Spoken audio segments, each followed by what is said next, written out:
எனக்கு முதல்ல வந்து இந்த திரைப்படம் அமைச்சு கொடுத்த, அதாவது ஒவ்வொரு நடிகனுக்கும் ஒரு இக்கட்டான ஒரு சூழ்நிலை ஏற்படும் கெரியரில். அந்த அந்த இக்கட்டான சூழ்நிலையில் எல்லாரும் write off write her off, அவ்வளோதான், இதோட முடிஞ்சிச்சு, கெரியர் முடிஞ்சிச்சு, இதோட எந்திரிச்சு வர முடியாது அப்படின்ற ஒரு சூழ்நிலை வரும்போது, when everyone wrote me off, there were two people. In fact almost 14 months நான் வீட்டில் உட்காந்தேன் நடிக்க முடியாமல். ஏன்னா சில பேர்னால அதை நான் சொல்ல விருப்பப்படல. அது ஓகே, அது ஒரு ஃபேஸ். பட் எனக்கு ஆர்பி சௌத்ரி சார் வந்து கூப்பிட்டு, முக்கியமாக இந்த தருணத்தில் நான் சொல்ல வேண்டிய ஒரு விஷயம், நான் ரொம்ப ரொம்ப கடமைப்பட்டிருக்கேன். நான் ஏன் எல்லாரும் உழைக்கிறேன், 24 மணி நேரம் நான் எப்போ தூங்குறேன், எப்போது எந்திரிச்சு இப்போ வேலை செய்கிறேன் அப்படின்லாம் சொன்னாங்க. உண்மையிலே ஒரு வருடம் வந்து என்னோடய பர்சனல் லைஃப் ரொம்ப ரொம்ப பாதிச்சு இருந்தாலும் இந்த படம் நல்லா வெற்றிகரமாக வரணுன்றதுக்காக என் கூட இருந்து என் கஷ்டங்களில் என்னை ஊக்கப்படுத்தி என்னை வந்து இந்த நாள், இந்த நேரம், இந்த நொடி உங்கள் முன்னாடி இவ்வளோ பாசிட்டிவாக நிப்பாட்டினதுக்கு காரணமாக இருந்தால் என்னை வருங்கால மனைவி, என்னோடய துணைவி சாய் தன்ஷிகாவுக்கும் வந்து நான் ரொம்ப ரொம்ப கடமைப்பட்டிருக்கேன். நன்றி சொல்லணும். பிகாஸ் வேறு யாராவது தான் பிச்சுக்கிட்டு ஓடிட்டு இருப்பாங்க நேரம். எனக்கு RB second most important thing, I should thank RB Chowdhury sir. அந்த நேரத்தில் எனக்கு வந்து என் மேலே கொடுத்த கான்ஃபிடென்ஸ். இதெல்லாம் தாண்டி ஒரு நபருங்க, ஒரே ஒரு நபர், திருப்பூர் சுப்பிரமணியம் அண்ணன். அந்த திருப்பூர் சுப்பிரமணியம் அண்ணன் கொடுத்த அந்த ஒரு ஊக்கம், அந்த ஒரு நம்பிக்கை, அது வீண் போகக்கூடாதுன்றதுனால்தான் நான் என்னோட உழைப்பு அதிகரித்து இந்த படம் நன்றாக கொண்டு வரணும். தமிழ்லேயும் சரி, தெலுங்குலேயும் சரி, இந்த படம் இப்போ August 14th திரைக்கு வரப்போகுது. ஒவ்வொரு நாள் உழைக்கும் போது நான் நினச்சிக்கிட்டு இருக்கிற ஒரே விஷயம், அவர் என் மேலே வச்சுருந்த அந்த நம்பிக்கை வீண் போகக்கூடாது. அவருக்கு நான் வந்து நன்றின்னு சொல்கிறத விட அவருக்கு கடமைப்பட்டிருக்கேன். ஒருத்தர் எழுப்பி விட்டுறாங்க பாருங்களேன், அந்த நேரத்தில் யாருமே இல்லாத சமயத்தில் எழுப்பி விட்டு, போடா போய் வேலை செய், உன்னால் முடியும் அப்படின்னு சொல்லி எனக்கு கொடுத்த ஊக்கம்தான் இந்த மகுடம் திரைப்படத்தோட சக்ஸஸ்க்கு முக்கியமான காரணம். எங்களோட உழைப்பு முன்பின் அதுக்கப்புறம் தான், அதுக்கு பிஃபோர் வந்து கொடுத்த ஊக்கம், கொடுத்த அந்த பிளாட்ஃபார்ம் திருப்பூர் சுப்பிரமணியனுக்கு நான் நன்றி தெரிவிச்சுக்கிறேன். And most importantly I should thank all my artist and my technicians. எனக்கு this is the most challenging film நான் சொல்லுவேன். பிகாஸ் ஸ்க்ரீன், அதாவது கேமராக்கு முன்னாடி, கேமராக்கு பின்னாடி அப்படின்ற ஒரு சந்தர்ப்பத்தில் வந்து சில நேரத்தில் I became a split personality வச்சு. இது ஏன்னா போய் நடிக்கணும், நான் நடிக்கும்போது எல்லா ஆர்டிஸ்ட்க்கும் நான் சொல்லிவிடுவேன், நான் ஸ்டார்ட் கேமரா ஆக்ஷன் சொல்லி ஒரு செகண்ட்க்கு அப்புறம் நீங்கள் நடிங்கன்னு சொல்லுவேன். ஏன்னா எனக்கு அந்த எடிட் பாயிண்ட்டு, நான் திடீர்னு நடித்தா அது அந்த வசனம் பேசினா அது கஷ்டம்னு சொல்லும்போது பேசி முடித்த உடனே அதுதான் அந்த கஷ்டமான விஷயம். அவங்க பேசி நடித்து முடிச்சதுக்கப்புறம் மறுபடியும் நான் போய் அந்த காட்சியை பார்த்து வந்து நடிக்கிறது தான். அந்த நேரத்தில் என்னன்னா, எல்லாருமே நான் சொன்னது வந்து, இவன் எதுக்கு நம்மளுக்கு நடிப்பு சொல்லித்தரான், இவன் எதுக்கு எனக்கு வரிகளுக்கு வந்து ஒரு ஒரு ஒரு ஒரு விஷயம் சொல்கிறாப்புல, இவன் எதுக்கு இசையமைப்பில் வந்து எனக்கு ஒரு விஷயம் இவன் எதுக்கு வந்து நான் நடன பயிற்சி, முக்கியமாக திலீப்புக்கு வந்து எதுக்கு நம்மளுக்கு எதுக்கு ஸ்டண்ட்டு பற்றி இவன் சொல்கிறான் அப்படின்னு சத்தியமாக சொல்கிறாங்க. இந்த ஈகோ இல்லாத இந்த கூட்டனால தான், இந்த ஈகோ இல்லாத இந்த டெக்னீஷியன்ஸ், இந்த ஆக்டர்ஸ் ஆக்ட்ரஸஸ், இந்த டீம் எனக்கு கிடைச்சதுனால தான் மகுடம் வந்து இவ்வளோ சிறப்பாக வந்திருக்கு. ஏன்னா சத்தியமாக வந்து எந்த நேரத்துலையும் வந்து என்னால் வந்து நான் நினச்சது சாதிச்சிருக்க முடியாது.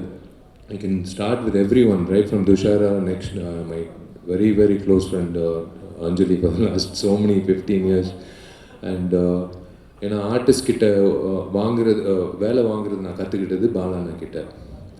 கேமரா எப்போ ஆன் ஆகும்ட்டு அவங்களுக்கே தெரியாமல் நான் மதம் சாருக்கெல்லாம் நான் வந்து கேமரா ஆன் பண்ணி விட்டு, சார் அப்படியே பாருங்கள் சார், அப்படியே பாருங்கள் சார், கட் மூவிங் ஆன், அதான் ஜான் விஜய் சொன்ன மாதிரி எடுக்கலையே சார், இல்லை சார் எடுத்தாச்சு சார், உங்கள் கண்ணு தான் சார் முக்கியம் அப்படின்ட்டு அவர் சொல்லிகிட்டே இருப்பேன்.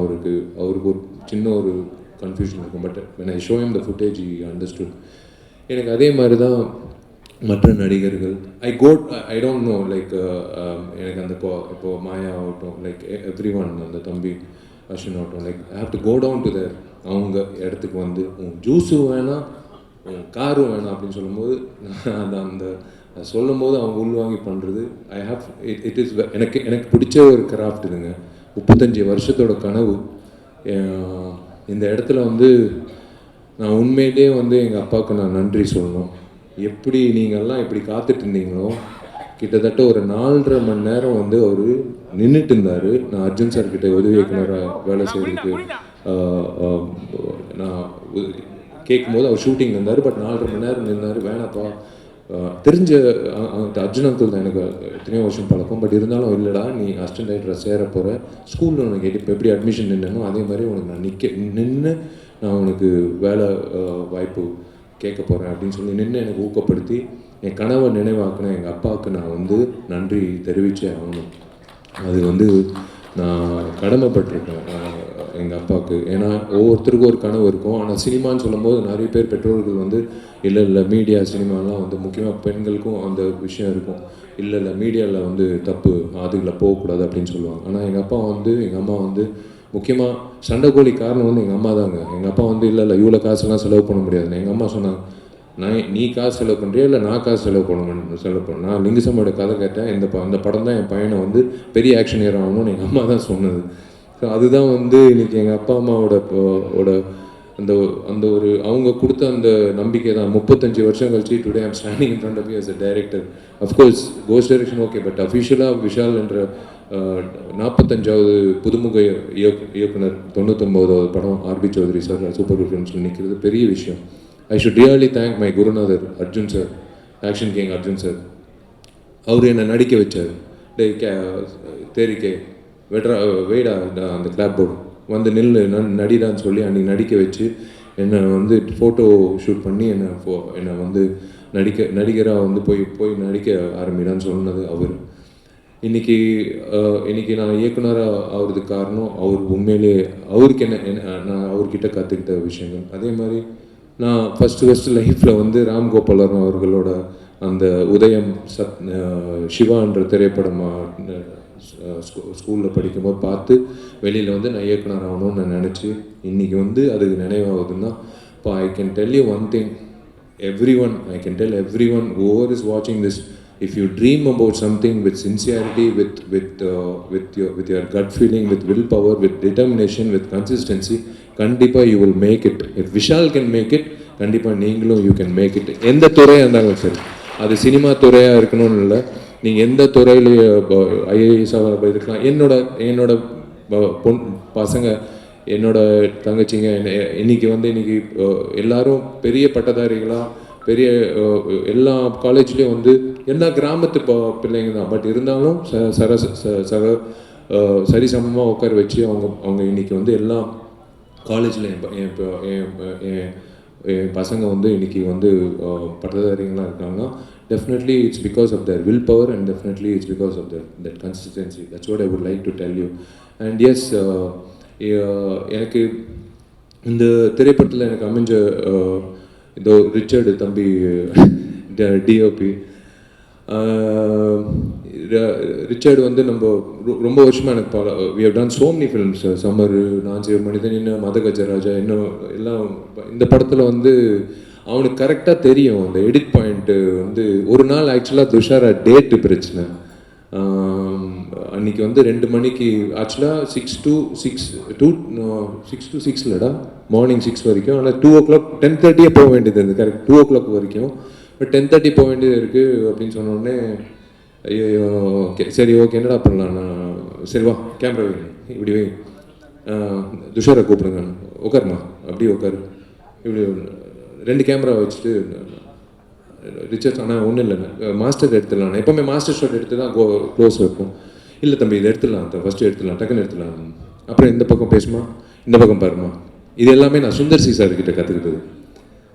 இது சுந்தர் சி சார் எப்படின்னா, நீங்கள் வந்து இந்த பேக்ட்ராப்லேயே வந்து சுவிட்சர்லாண்டில் சாங் படப்பிடிப்பு நடந்த மாதிரி அவர் காட்டிடுவார்.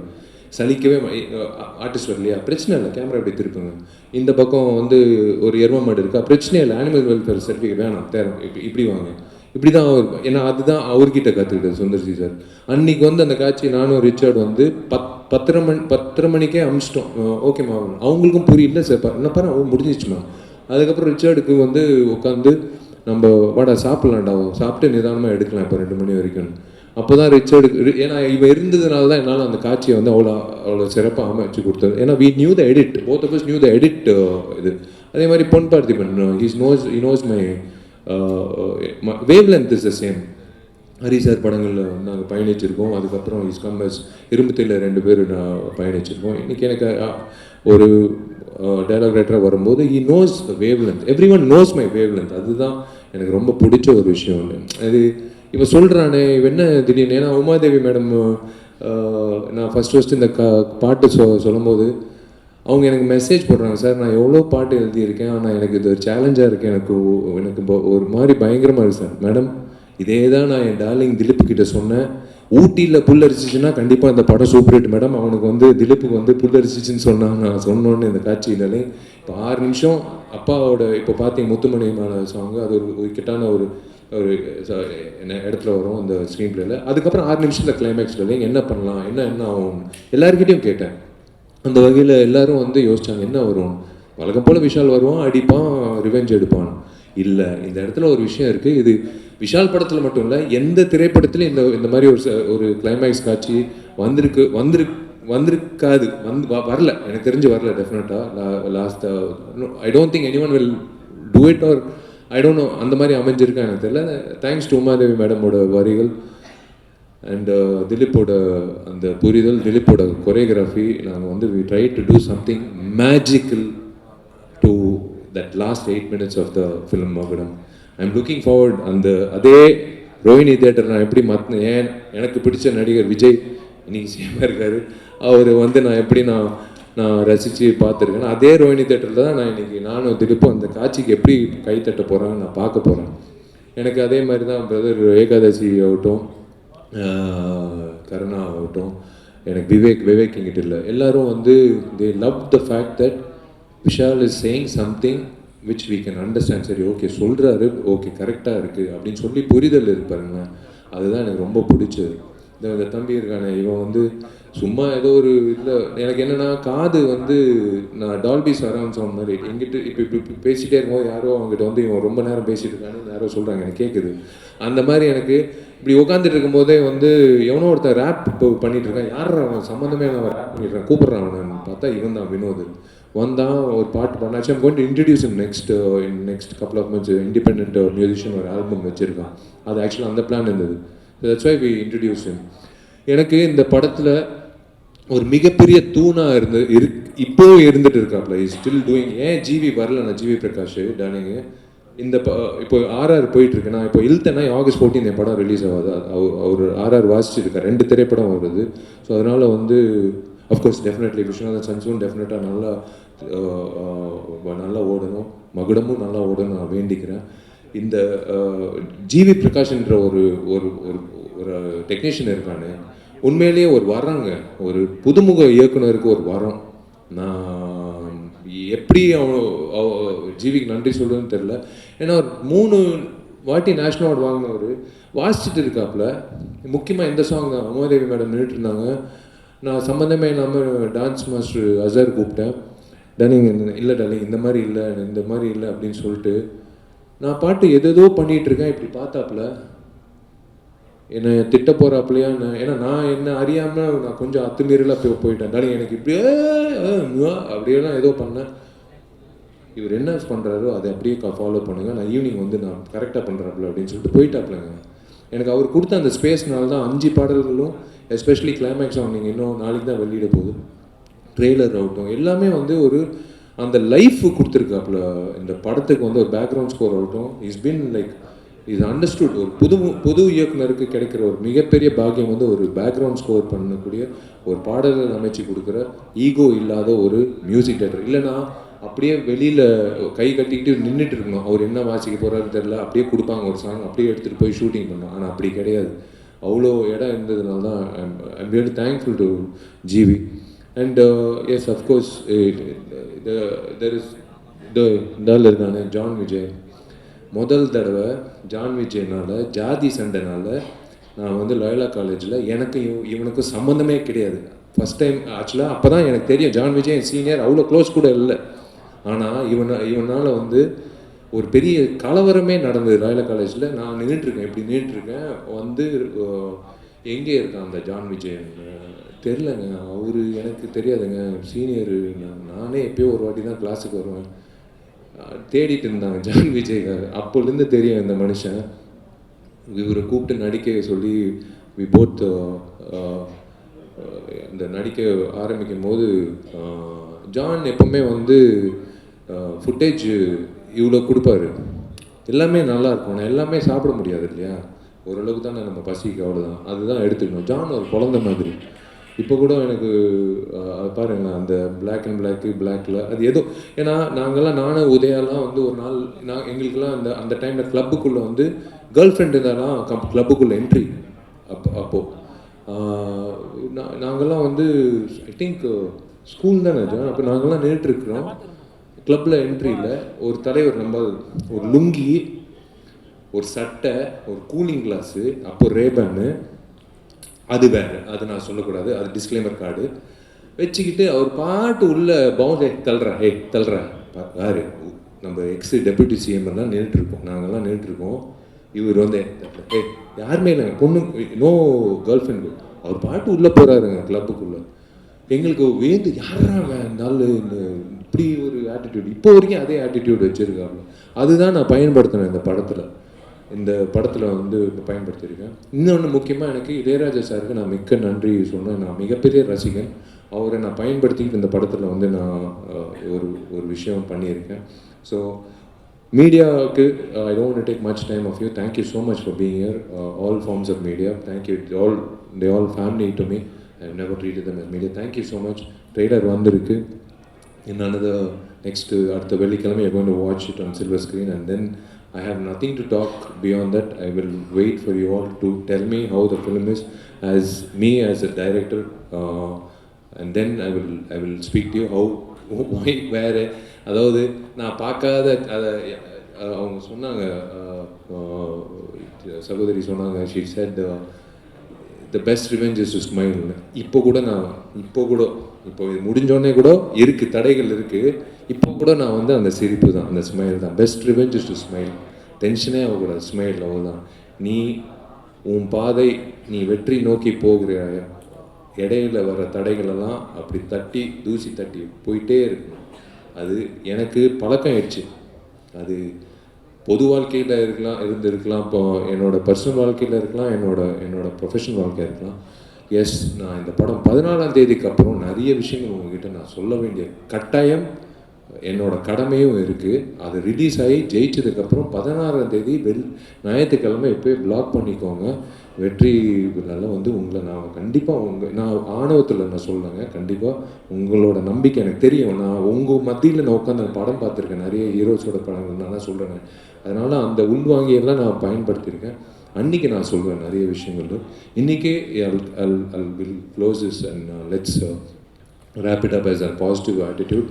I am hoping to see you all the same. இதே மாதிரி உங்கள் அபிமான திரையரங்குகள் நீங்கள் இந்த மாதிரி உட்காந்து என்னோடய திரைப்படத்தை பார்த்துட்டு எனக்கு நீங்கள் சொன்னீங்கன்னா அதை விட எனக்கு மிக சிறந்த ஒரு சந்தோஷம் எதுவுமே இல்லை. I'm looking forward to it. God bless you. Thank you. Love you.